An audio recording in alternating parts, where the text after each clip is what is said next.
नमस्कार, स्वागत है आप सभी का एनएफ न्यूज पर। मैं हूं आपके साथ रोहित। भारत से पंगा लेकर यूनुस सोच रहे थे कि वो भारत के दोस्तों से अच्छी दोस्ती कर लेंगे और भारत के दोस्त उनके साथ हो जाएंगे। अब ऐसे में फ्रांस में बांग्लादेश के प्रधानमंत्री जो हैं यूनुस, वो मैक्रों से मुलाकात करना चाहते थे, लेकिन मैक्रों ने बता दिया कि औकात में रहोगे तो फायदे में रहोगे, और यूनुस का घमंड तोड़ दिया।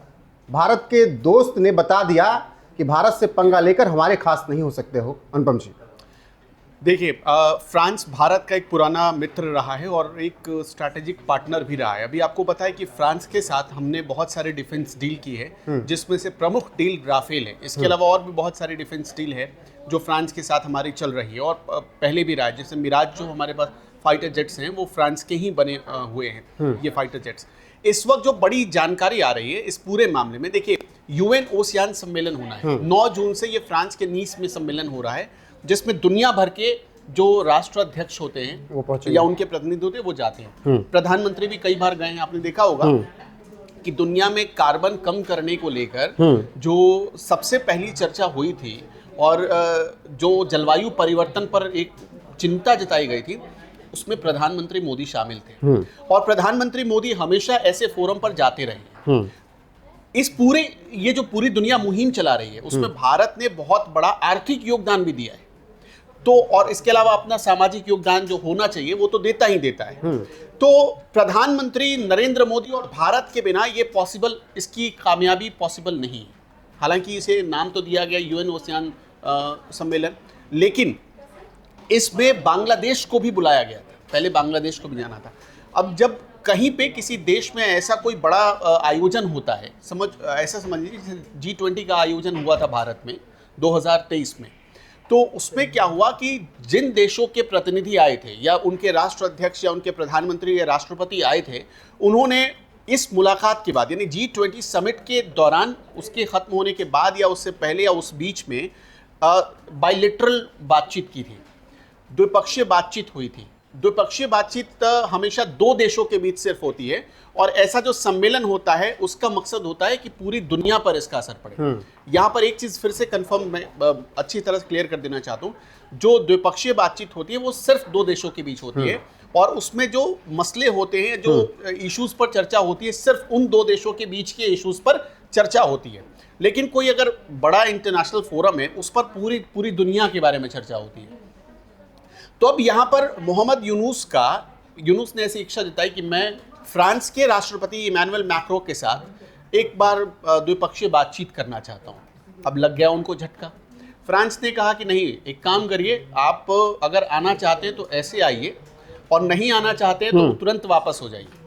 तो फिर नतीजा ये फ्रांस ने ये भी पूछा कि अगर आप द्विपक्षीय वार्ता चाहते हैं, बैठक चाहते हैं, तो उसका क्यों चाहते हैं? केवल संदेश देने के लिए दुनिया को हम बैठक नहीं करेंगे। अब मैं आपको वही समझा रहा था। अभी आपने देखा होगा कि चीन के प्रतिनिधि से उनकी मुलाकात हुई, पाकिस्तान से मुलाकात हुई, अफगानिस्तान के प्रतिनिधि से, अफगानिस्तान तालिबान के प्रतिनिधि से मुलाकात की।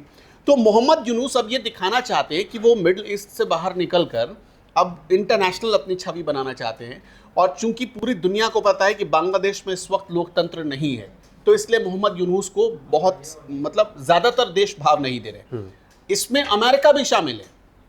अगर अमेरिका ये मानता कि बांग्लादेश में डेमोक्रेट है, मतलब ऐसा लोकतंत्र है, तो वो अपनी सेना यहाँ नहीं भेजता। अमेरिकी सेना इस वक्त कदम ताल कर रही है बांग्लादेश में, कई सारे बेसिस पर मौजूद है, समुद्री तट पर मौजूद है अमेरिकी सेना। तो ये एक बड़ा बांग्लादेश के लिए झटका था। तो फ्रांस ने कहा कि आप मिलकर एक फोटो खिंचवाकर अगर दुनिया को बताना चाहते हैं, देखो फ्रांस ने भी हमें मान्यता दे दी, तो आप इस चक्कर में मत रहिए, आप एक काम करिए, अपनी वापसी की टिकट करवा लीजिए और फौरन निकल जाइए। अब इतनी बेइज्जती जब हुई तो नतीजा ये हुआ कि मोहम्मद यूनुस को अब ये दौरा ही कैंसिल करना पड़ रहा है। अच्छा, अगर इस पूरी स्थिति को अभी वाली जो देखिए, भारत पाकिस्तान के साथ जो युद्ध वाला माहौल बना, उसके बाद ये सब कुछ हो रहा है, अगर और भारत बांग्लादेश के बीच तनाव है ही पिछले साल भर से, अगर ये स्थिति ना होती, भारत पाकिस्तान युद्ध, भारत बांग्लादेश तनाव, तो क्या फ्रांस का यही रवैया होता?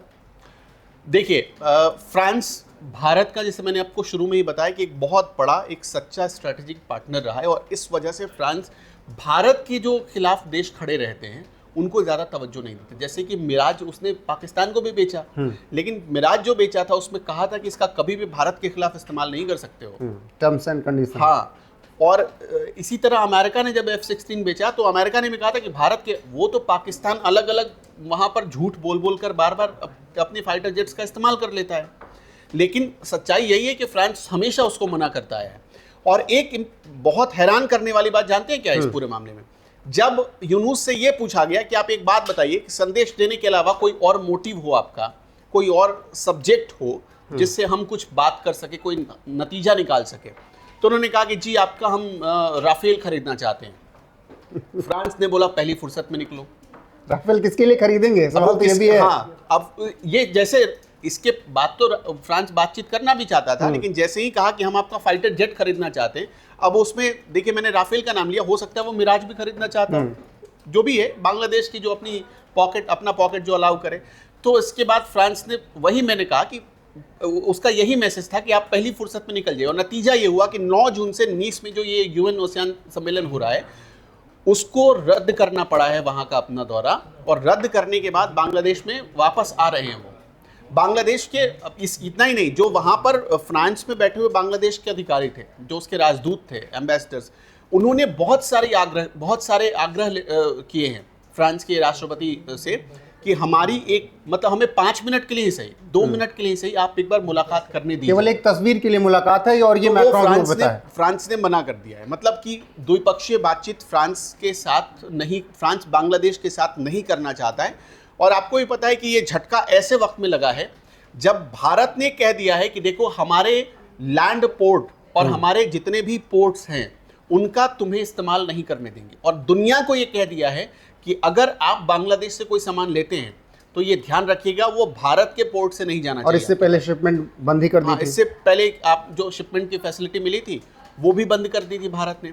और अभी जो जानकारी आ रही है कि मतलब 7,000 करोड़ के आसपास का, अगर आप मोटा मोटा ये समझेंगे 700 करोड़ के आसपास का बांग्लादेश को एक बहुत तगड़ा झटका लगा है यहाँ पर। उसकी जो पूरी गारमेंट्स इंडस्ट्री है वो तबाह होने की कगार पर आ गई है, कई फैक्ट्रियां बंद हो रही हैं वहाँ पर। 40 लाख लोग इफेक्ट हो रहे हैं, क्योंकि इतना वहाँ पर प्रोडक्शन हो चुका है कि अब उस प्रोडक्शन को बांग्लादेश से बाहर भेजने का रास्ता नहीं है। भारत ने लॉक कर दिया, सिर्फ 2 ऐसे बंदरगाहों को रखा है, लैंड पोर्ट को भारत ने अलाउ किया है जो पश्चिम बंगाल में है, और उन लैंड पोर्ट्स पर उतना ही सामान लिया जाएगा जितना भारत में इस्तेमाल हो पाए। और उसमें भी 1-2 नहीं, करीब 20 से ज़्यादा ऐसे प्रोडक्ट्स हैं जो बांग्लादेश से आते थे भारत में, और भारत के रास्ते चाहे वो एयरपोर्ट से हो या पोर्ट से हो फिर विदेशों में जाते थे, उन सब पर प्रतिबंध लगा दिया। अब सोचिए कि बांग्लादेश में प्रतिबंध लगाया गया है और भारत अफगानिस्तान तालिबान से अपने संबंध बढ़ा रहा है, और वहाँ से अब ट्रेड ज़्यादा, पहले से ज़्यादा बढ़ रहा है, कर रहा है।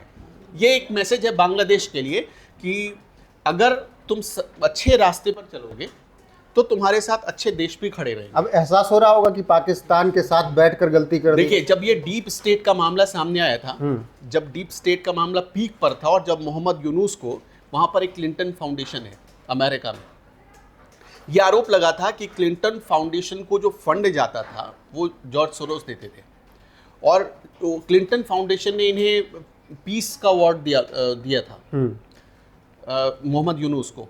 ये पीस का अवार्ड दिलवाने में क्लिंटन फाउंडेशन का बड़ा योगदान माना जाता है, और कहा यह जाता है कि मोहम्मद यूनुस ने वो अवार्ड हासिल नहीं किया था बल्कि खरीदा था।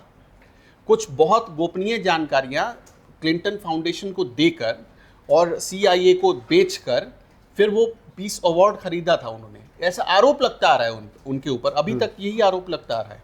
तो मोहम्मद यूनुस, जैसे ये डीप स्टेट के मामले आए थे, वो सारे जो देश थे जिसमें फ्रांस भी शामिल था, जर्मनी था, नीदरलैंड था, ये सारे देश ऐसे थे जिन्होंने मोहम्मद यूनुस को बड़े संदिग्ध नज़रों से देखा, और अब इसी का खामियाजा उन्हें भुगतना पड़ रहा है।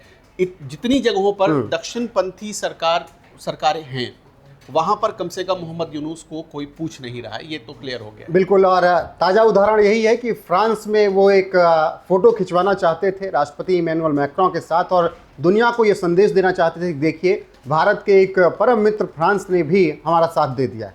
लेकिन फ्रांस ने पूरी तरीके से साजिश यूनुस की समझी और फिर उनको टाटा बाय बाय कर दिया। इसके बाद अब वो अपना दौरा ही रद्द कर चुके हैं।